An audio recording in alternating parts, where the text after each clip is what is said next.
Underground indie narrative games have been around in the gaming world for quite a few years now.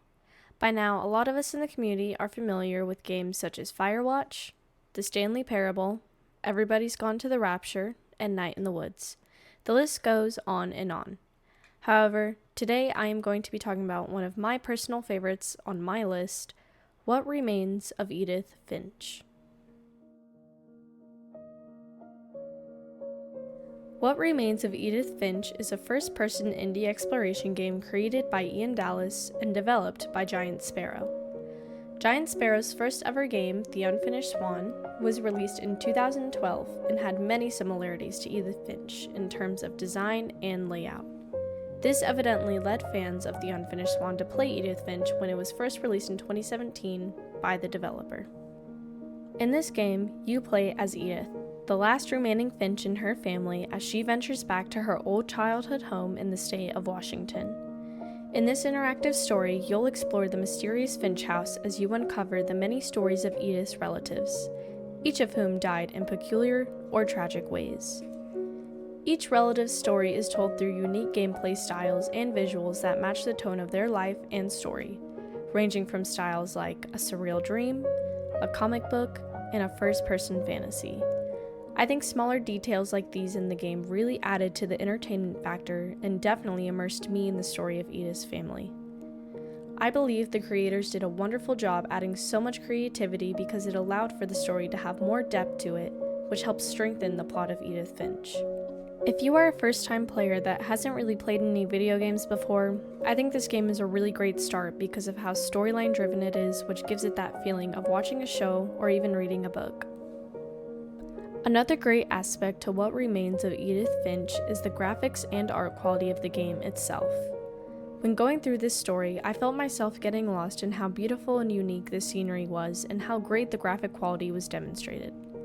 The overall aesthetic of the Finch home really gives an idea of the house being abandoned, yet showed some sign of life that also brought me towards the feeling of some nostalgia. Some more things that I really enjoyed about the art of the game was definitely the lighting when in certain areas of the house. There are many scenes that look absolutely breathtaking with how the artists of the game captured that realistic touch.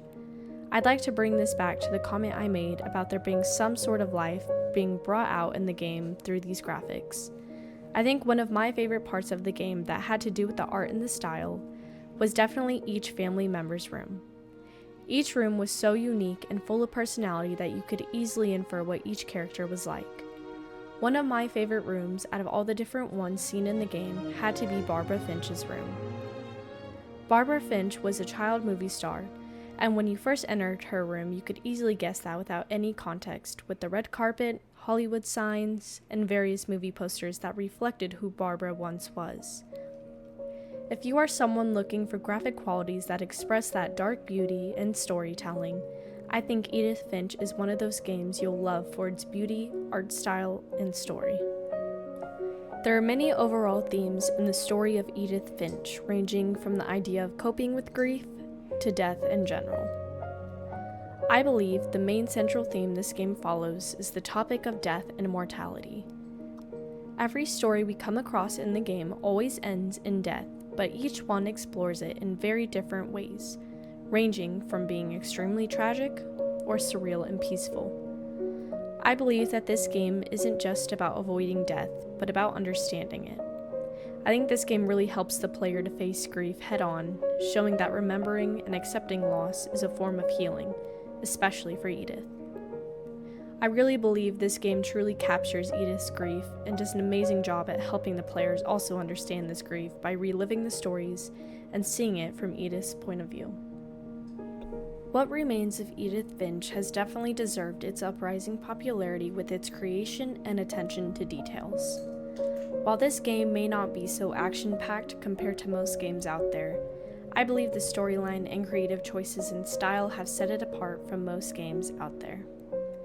This game truly is beautiful, and the storyline itself and how well written it is will leave you astonished and in tears.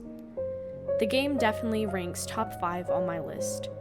Even if you don't normally play video games or are wanting to try out a new genre, this game will definitely be worth your time.